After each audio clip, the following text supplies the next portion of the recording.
여러분 안녕하십니까? 사이언스 투데이입니다.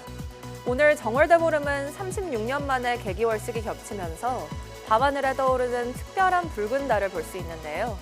환하게 빛나는 보름달 아래에서 한 해의 건강을 빌고 가족과 안부를 나누는 따뜻한 하루가 될 수 있길 바랍니다. 오늘의 주요 뉴스 만나보시죠.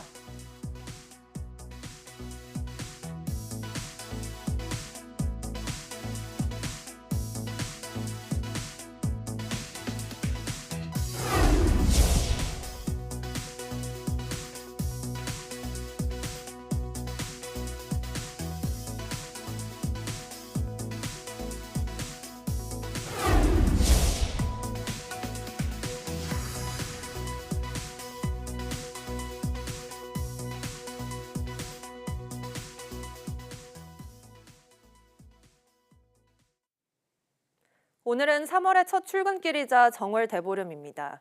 서울 등 내륙은 비와 눈이 대부분 그쳤지만 쌀쌀한 날씨가 이어지고 있습니다. 취재기자 연결해 자세한 날씨 상황 알아보겠습니다. 권석화 기자, 오늘 아침 날씨 어떤가요? 네, 밤사이 비구름이 동쪽으로 이동하면서 서울을 비롯한 대부분 내륙 지역에 비와 눈은 잦아들었습니다. 다만 기온이 여전히 낮아 그늘진 곳 등 살얼음이나 눈이 녹지 않은 곳에서는 안전에 유의하셔야겠습니다. 특히 강원도를 중심으로는 많은 눈이 쌓여있는 만큼 계속해서 대비가 필요합니다. 3월의 첫 출근길이자 새학기가 시작되는 오늘, 아침 공기는 다소 쌀쌀하지만 한낮에는 기온이 빠르게 오르겠습니다. 지금도 강원 산간에는 대설특보가 발효 중입니다. 고성 향로봉은 60cm가 넘는 눈이 쌓였고 오늘 밤까지 최고 20cm의 눈이 더 내릴 것으로 예상되는데요. 특히 낮까지는 시간당 1에서 3cm 안팎의 강한 눈이 이어질 가능성이 있습니다. 동쪽 내륙은 오전까지, 경북 동해안과 제주도는 오후까지 눈이나 비가 내리는 곳이 있겠습니다. 금요일에는 또다시 전국에 비나 눈 소식이 있고요. 주말부터는 아침 기온이 영하권으로 떨어지면서 꽃샘추위가 찾아올 전망입니다. 정월 대보름인 오늘 동쪽 지방은 구름이 많겠지만 그 밖의 지역은 점차 하늘이 개겠습니다. 개기월식도 관측이 가능할 것으로 보이는데요. 저녁 8시 무렵부터 붉게 물든 달을 보실 수 있겠습니다. 지금까지 YTN 사이언스 권석화입니다. 3월 3일은 우리 민족의 큰 명절, 정월 대보름입니다. 오늘 밤하늘에는 신비로운 붉은 빛의 달이 떠오를 전망인데요.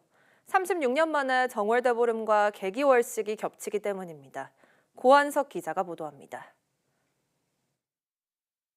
올해 정월 대보름 밤하늘은 특별한 모습으로 우리를 찾아옵니다.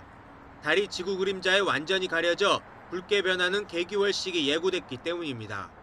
정월 대보름의 개기월식이 일어나는 것은 지난 1990년 이후 36년 만입니다. 달이 뜨는 시각은 저녁 6시 18분, 6시 50분부터 달의 왼쪽이 서서히 가려지고 8시 4분, 달 전체가 붉게 변합니다. 붉은 달, 이른바 블러드문은 59분간 이어집니다. 대보름 둥근 달로 완전히 돌아가는 건 밤 10시 18분입니다. 지구 대기 상태에 따라 얼마나 선명한 붉은 빛을 낼지도 관측의 묘미입니다. 지구 대기를 통과한 빛 중 파장이 짧은 파란 빛은 산란되고 파장이 긴 붉은 빛만이 달을 비추기 때문에 달은 마치 피피처럼 붉게 빛나게 됩니다. 이번 우주쇼를 제대로 즐기려면 주변에 높은 건물이나 산이 없는 탁 트인 곳을 찾는 것이 좋습니다. 스마트폰을 삼각대에 고정하고 야간 촬영 모드를 활용하면 36년 만의 기록을 직접 사진으로 남길 수도 있습니다. 전국의 국공립천문대와 과학관들도 이날 시민들을 위한 다양한 관측 행사를 마련할 예정입니다. YTN 권석입니다. 국내 연구팀이 차량 내부 온도를 전기 없이 낮출 수 있는 투명 복사냉각 필름 기술을 개발했습니다. 기존과 달리 시야를 가리지 않으면서도 실내 온도와 냉방 에너지를 동시에 줄일 수 있을 것으로 기대됩니다. 임늘솔 기자입니다. 여름철 차량 유리를 통해 들어오는 태양열은 내부를 금세 찜통으로 만듭니다. 하지만 기존 복사냉각 소재는 대부분 불투명해 시야 확보가 어려웠습니다. 이번에 개발한 복사냉각 소재는 투명해서 차량에 붙여도 시야 확보가 가능합니다. 국내 연구팀이 개발한 투명 복사냉각 필름은 얇은 4개 층으로 설계됐습니다. 인듐 주석 산화물과 은의 복합층이 가시광선은 통과시키고 근적외선은 반사해 화장을 선택적으로 투과하게 됩니다. 이 필름을 적용한 결과 여름철 주차된 차량의 실내 온도가 최대 6.1도 낮아졌고 냉방 에너지는 20% 이상 절감됐다고 연구팀은 설명했습니다. 계절별 실차 평가 데이터를 기반으로 한 차량 모델링 결과 투명 복사냉각 필름을 미국 전체 승용차에 적용할 경우 연간 약 2,540만 톤의 CO2 배출 저감이 가능할 것으로 추정됩니다. 연구팀은 실제 차량에 대한 실증을 마친 단계로 상용화 가능성을 확인했다면서 생산 공정에 드는 비용 검토와 차량용 인증 절차 등을 진행하고 있다고 설명했습니다. YTN 사이언스 임닐솔입니다. 국내 연구진이 밝기 저하가 없는 신축성 OLED 기술을 개발했습니다. 카이스트 조힘찬 교수 등 공동 연구팀은 OLED에 전기를 공급하는 음극에 머리카락 굵기 수십 분의 1 크기의 액체 금속 입자를 쌓아 유연성과 전도성을 동시에 잡았습니다. 음극의 상층부에는 액체 금속 입자를 터뜨려 매끄러운 금속층을 만들어 안정적인 전류 흐름을 만들고 하층부에는 작은 입자를 그대로 유지해 고무처럼 늘어날 때 충격을 흡수하도록 만든 것입니다. 연구팀은 기존 OLED 신축 기술의 가장 큰 약점으로 지적되어 온 밝기 저하 문제를 개선할 수 있다면서 차세대 유연 전자기기 분야에 활용될 것으로 기대된다고 밝혔습니다. 신약 개발은 보통 10년 넘는 오랜 기간과 수조 원에 달하는 비용이 들지만 성공 확률은 극히 낮습니다. 이 같은 리스크를 인공지능을 활용해 극복하면서 돌파구를 찾는 바이오 기업들이 속속 늘고 있습니다. 이성규 기자입니다. 초기 증상이 거의 없어 조기 발견이 어렵고 치료도 까다로운 췌장암. 기존 췌장암 치료제 대부분은 암세포 자체를 공격하는 방식이었습니다. 그런데 국내 한 바이오 기업은 암세포가 아니라 약물 전달을 가로막는 세포 장벽에 주목했습니다. 외부에 세포 기질들이 있는데 그게 암이 생긴 주위에는 항암제가 공격을 하면 계속해서 거기에 단단한 기질이 생겨가지고 약이 더 이상 침투하지 못하게. 그래서 화학항암제도 안 듣고 표적치료제도 안 듣고 면역치료제도 안 듣고 이렇게 된 것이죠. 이런 새로운 접근 방식은 방대한 의료 데이터로 훈련한 인공지능으로 약물과 암세포의 상호작용을 분석해 도출됐습니다.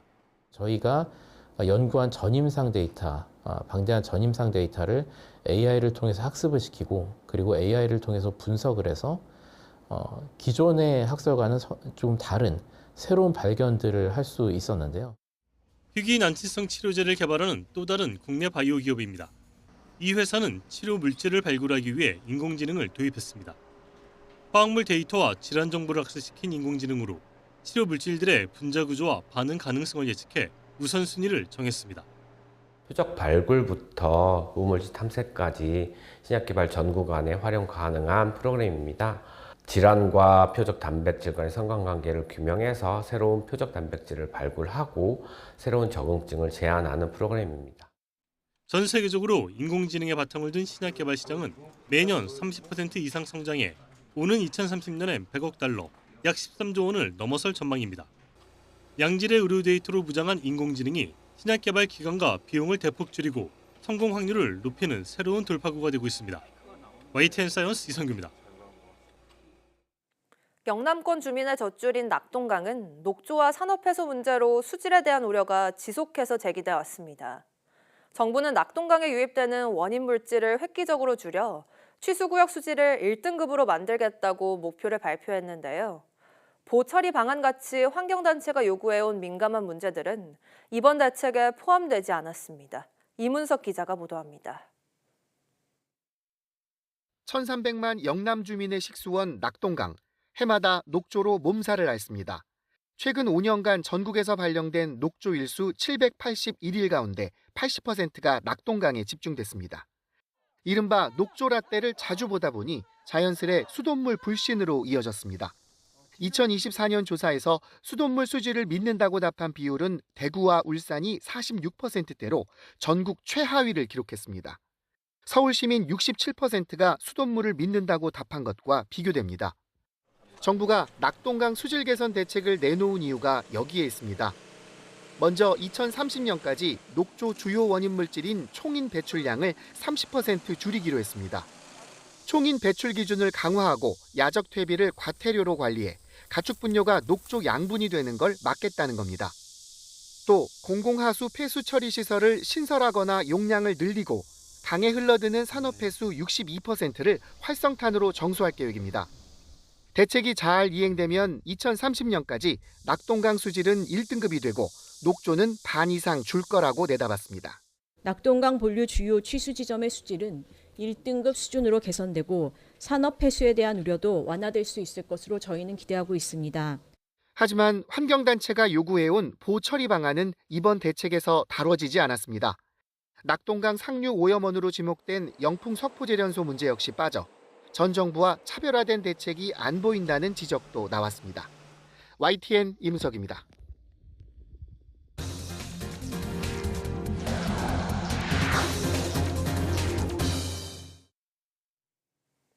중동 지역 전황이 악화하면서 이란뿐 아니라 인근 국가들의 공항이 폐쇄되는 경우가 늘고 있습니다. 특히 두바이 공항과 같은 허브 공항이 마비되면서 귀국길에 오른 우리 국민의 발이 묶이는 일도 늘고 있습니다. 홍성기 기자가 보도합니다. 이란의 드론 공격을 받은 두바이 국제공항은 항공기 운항이 무기한 전면 중단됐습니다. 반격에 나선 이란이 두바이 등 중동 주요 공항을 공격하면서 폐쇄되는 공항이 늘고 있는 겁니다. 특히 중동 지역 허브 공항들이 폐쇄되면서 한국행 비행기를 타려는 우리 국민도 귀국에 차질을 빚는 것으로 전해졌습니다. 민주당 김영배 의원은 두바이 공항이 폐쇄되면서 우리 국민 40명의 발이 묶였다는 제보를 받았다면서 정부의 대책 마련을 촉구하기도 했습니다. 김민석 국무총리는 우리 국민 안전 확보와 함께 필요한 경우 수송작전도 마련하라고 주문했습니다. 항공편 취소 때문에 현지에 체류 중인 우리 국민들의 안전에 대한 우려가 큽니다. 1:1 안전 확인 및 귀국 안내에 만전을 기하고 만일의 사태에 대비한 수송작전도 빈틈없이 준비해 주시기 바랍니다. 외교부는 일단 발이 묶인 우리 국민을 대상으로 현지 공항과 항공편 운항 상황을 안내하고 있습니다. 항공편 같은 경우에는 시시각각 상황이 변하고 있기 때문에 어디가 막혔다, 어디가 뚫렸다 이것은 실시간으로 저희가 파악을 해서 제공을 하고 있습니다. 정부는 중동 상황이 점점 악화함에 따라 아랍에미리트 연합과 요르단을 비롯해 사우디와 카타르, 그리고 바레인과 오만, 쿠웨이트 등 7개 나라에 특별 여행주의보를 내렸습니다. 외교부는 해당 지역 방문 예정자는 계획을 보류하고 체류 중이라면 안전한 곳으로 이동해달라고 당부했습니다. YTN 홍성기입니다. 이란은 미군 시설뿐 아니라 걸프 국가들 에너지 시설까지 드론으로 집중 겨냥하고 있습니다. 이 여파로 액화 천연가스와 국제 유가가 폭등하면서 전 세계 에너지 시장이 출렁거리고 있습니다. 이어서 정유신 기자의 보도입니다. 공습 사이렌 속에 급히 대피하는 직원들 뒤로 검은 연기가 피어오릅니다. 현지 시간 2일 사우디아라비아 최대 정유시설인 라스타누라 공장에 접근하던 이란 드론 2대가 요격됐습니다. 드론 잔해가 떨어지면서 예방적 조치로 가동이 중단됐다고 사우디 에너지부는 밝혔습니다. 미국과 이란의 협상 과정에서 중재국 역할에 앞장선 카타르도 드론 공격을 피하지 못했습니다. 정확한 피해는 알려지지 않았지만 공격 직후 라스라판에서 액화 천연가스 LNG 생산을 중단했다고 카타르 에너지부는 밝혔습니다. 카타르는 미국에 이어 세계 2위 천연가스 수출국으로 우리나라를 포함한 아시아와 유럽 국가들이 주요 수입국입니다. LNG 시설 가동 중단 여파로 천연가스 선물 가격이 유럽은 50%, 아시아는 40%가량 치솟았습니다. 공격 대상이 된 걸프국가 외무장관들은 이란에 대한 군사적 대응까지 나서며 공격 중단을 촉구했습니다. 카타르 공군은 이란에서 접근하던 수호이 24 전투기 2대를 격추하고 탄도미사일 5기와 드론 7기를 요격했다고 발표했습니다. Failed, but this is a clear sign that the targeting is not only towards military infrastructure, it's targeting also civilian and commercial infrastructure. 이란의 이례적인 걸프 국가 공격에 대해 글로벌 충격 효과를 극대화하기 위한 전략이란 해석도 나옵니다.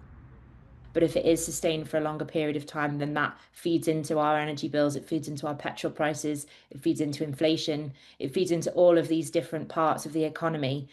이란이 호르무즈 해협 봉쇄에 나서며 브렌트유는 장중 13% 폭등하며 배럴당 $80를 돌파했고 서부 텍사스산 원유는 6.3% 급등하며 $71에 거래됐습니다.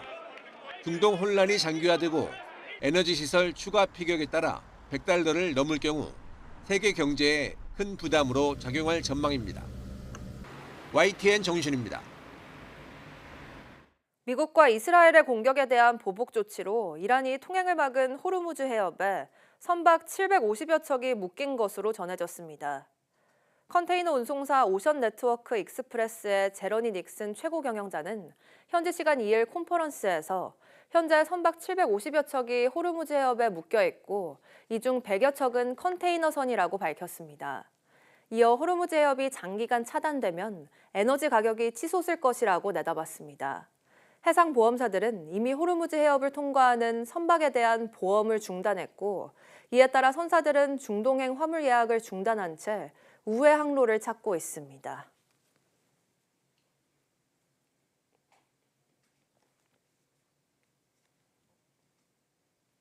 싱가포르를 국빈 방문한 이재명 대통령이 한 싱가포르 정상회담을 계기로 양국 FTA 개선 협상을 시작하기로 합의했습니다. 소형 원전 사업 모델을 공동 개발하기로 하는 등 양해각서도 5건 체결하고 인공지능 분야 공조도 강화하기로 했습니다. 정인용 기자의 보도입니다. 이재명 대통령과 김혜경 여사가 국빈 방문 공식 환영식을 치른 뒤 이 대통령 내외 이름이 붙여진 난초 앞에서 기념사진을 촬영합니다. 싱가포르 측이 우호 관계를 돈독히 하기 위해 국화인 난초를 새로 배양해 외국 정상 같은 외빈에 선보이는 외교 행사가 열린 겁니다. 이렇게 정말 아름답고 향기 높은 난초를 제 이름을 붙이게 됐으니 정말로 영광입니다. 이 대통령 곧바로 이어진 로렌스 웡 총리와의 정상회담에선 한 싱가포르 자유무역협정, 즉 FTA 개선 협상을 시작하기로 합의문을 도출해냈습니다. 급변하는 통상 환경에 대응해 공조의 지평을 넓히기로 뜻을 모은 겁니다. 초불확실성의 시대라는 또 다른 도전을 헤쳐나가는 과정에서 양국이 신뢰할 수 있는 파트너가 될 수 있다는 데 뜻을 모았습니다. With greater emphasis on supply chain resilience, digital trade, and the green transition. 두 정상은 소형 원자로 SMR 사업 모델 공동 개발 등 MOU 5건도 체결했습니다. 특히 인공지능 협력 체계를 구축해 자율로봇 같은 산업 혁신과 인공지능 실생활 적용을 위한 공동 연구 개발을 모색하기로 했습니다. 이 대통령은 양국 인공지능 분야 기업인들과 함께한 포럼에도 참석해 대규모 투자 의지를 나타냈습니다. 2030년까지 싱가포르에 3억 달러 규모의 글로벌 모펀드를 조성하겠습니다. 양국 인공지능 기업의 글로벌 진출을 가속화하고 이 대통령은 싱가포르에 이어 두 번째 국빈 방문지이자 또 다른 아세안 주요 회원국인 필리핀에서 정상회담과 비즈니스 포럼 등 외교 행보를 이어갈 예정입니다. 싱가포르에서 YTN 정인용입니다. 오늘 3월 3일은 숫자 3이 2번 겹치는 이른바 삼겹살 데이입니다. 최근 돼지고기 가격이 가파르게 오르면서 장바구니 부담도 커졌는데요. 대대적인 할인 행사가 열린 전통시장과 대형마트에 시민들의 발길이 이어졌습니다. 이성우 기자입니다. 우산을 든 시민들이 시장 골목을 따라 길게 늘어섰습니다. 비가 내리는 궂은 날씨지만 고기를 사려는 줄은 좀처럼 줄어들 기미를 보이지 않습니다. 충북 청주의 한 전통시장에서 열린 삼겹살 데이 할인 판매장입니다. 평소보다 훨씬 저렴한 가격에 돼지고기를 살 수 있다는 소식에 아침부터 인파가 몰렸습니다. 상태도 괜찮고 그리고 싱싱하고 좋은 것 같습니다. 요새 삼겹살 되게 비싼데 좀 저렴하게 이렇게 많이 팔았으면 좋겠습니다. 네. 판매대에서는 고기를 포장하기 바쁘고 계산대도 쉴 틈이 없습니다. 이번 행사에서 삼겹살 가격은 2kg에 25,000원 선. 평소보다 절반 가까이 싸다 보니 1인당 구매 물량을 2kg으로 제한했는데도 준비한 물량이 순식간에 동이 날 정도입니다. 삼겹살 데이 때는 우리 돼지고기, 우리 국산 돼지고기 한돈에 소비 촉진을 위해서 소비자한테 50% 가격으로 생산하고 우리 생산자들한테는 판매 촉진 행사를 하기 때문에 할인 열풍은 대형 마트에서도 이어졌습니다. 66코드는 온종일 복새통을 잃었고 유통업계는 삼겹살뿐만 아니라 쌈, 채소까지 묶음 할인까지 나서며 대대적인 물량 공세를 펼쳤습니다. 삼겹살 데이기도 하고요. 요즘 삼겹살 물가가 너무 많이 올라서 좀 사기 부담스러웠는데 마트에서 반값 할인 행사를 한다고 해서 삼겹살을 사러 마트에 왔습니다. 집에 가서 가족들이랑 같이 구워 먹을 생각입니다. 삼겹살 데이 할인 행사에 시민들도 고된 물가 부담을 잠시나마 잊을 수 있었던 하루였습니다. YTN 이성호입니다. 중고등학교 교복을 정부 지원금만으로 살 수 없는 이유는 정장에 체육복, 또 생활복까지 종류별로 구매해야 하는 탓이 큽니다. 교복 가격 잡기에 돌입한 정부는 정장형 교복을 없애고 가격 담합하는 업체들은 엄격하게 제재하는 방안을 논의하고 있습니다. 염혜원 기자입니다. 요즘 교복은 정장에 체육복, 생활복까지 종류가 한두 가지가 아닙니다. 이걸 계절별로 사야 하니 부담이 엄청난데 교복 가격 상한 제도가 있지만 소용이 없습니다. 정장형 교복 가격만 대상이기 때문입니다. 하지만 서울시내 중고등학교의 7.2%만 정장형 교복을 입고 등교합니다. 나머지 92.8%는 체육복, 생활복을 입고 생활하다 보니 비싸다고 종류별로 안 살 수가 없는 겁니다. 교복값 잡기에 나선 정부는 일단 잘 입지 않는 정장형 교복은 없애는 방안을 추진합니다. 또 두꺼운 자켓보다 여러 벌 살 수밖에 없는 셔츠 가격을 더 비싸게 책정하는 등의 꼼수를 부릴 수 없도록 가격 구조도 개선합니다. 필요 품목을 자유롭게 선택할 수 있게 지원 방식을 다양화하는 등 국민께서 체감하실 수 있는 제도 개선을 속도감 있게 추진하겠습니다. 관행이 돼버린 담합엔 철퇴를 내릴 방침입니다. 전수조사 결과 등을 토대로 정부는 오는 5월까지 순차적으로 심의할 방침입니다. 실제 광주에서 수년간 두 업체가 번갈아 낙찰을 받아오는 등 곳곳에서 담합의 징후가 포착되는데 정부는 이런 업체들에 대해 수사를 의뢰해 혐의가 확인될 경우 입찰 참가 자격 제한은 물론 과징금도 부과할 계획입니다. 최근 고가 논란이 제기된 교복에 대해서는 관행적 담합이 의심되어 적극적으로 감시와 제재를 나서겠습니다. 이와 함께 해마다 연초가 되면 의뢰에 오르는 학원비도 점검 대상에 올라 자주 인상했거나 한 번에 많이 올린 학원을 중심으로 조사에 들어갑니다. YTN 염혜원입니다. 지난해 4분기 4집 가운데 1집꼴로 처분 가능 소득보다 지출이 더 많은 적자 살림을 한 것으로 나타났습니다. 국가데이터처 국가통계포털과 가계동향 조사를 보면 지난해 4분기 기준 적자 가구 비율은 25%로 6년 만에 최고 수준을 기록했습니다. 적자 가구는 처분 가능 소득보다 소비 지출이 많은 가구를 의미합니다. 높은 물가 수준이 이어지면서 가구 지출이 가파르게 늘어난 데다 최근 주식시장 호황에도 투자 여력이 부족해 자산 가치 상승에 수혜를 누리지 못했을 것이란 분석이 나옵니다. 지난해 4분기 소득 하위 20%인 1분위의 적자 가구 비율은 58.7%로 1년 전보다 1.8%포인트 높아지며 60%에 육박했습니다. 다른 소득분위 역시 적자 가구 비율이 늘어난 가운데 소득 상위 20%인 5분위만 7.3%로 0.9%포인트 낮아졌습니다.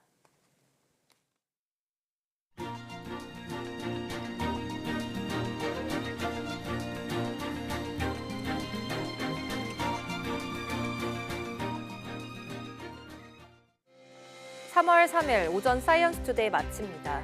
오후 뉴스도 많은 시청 바랍니다. 시청해주신 여러분 고맙습니다.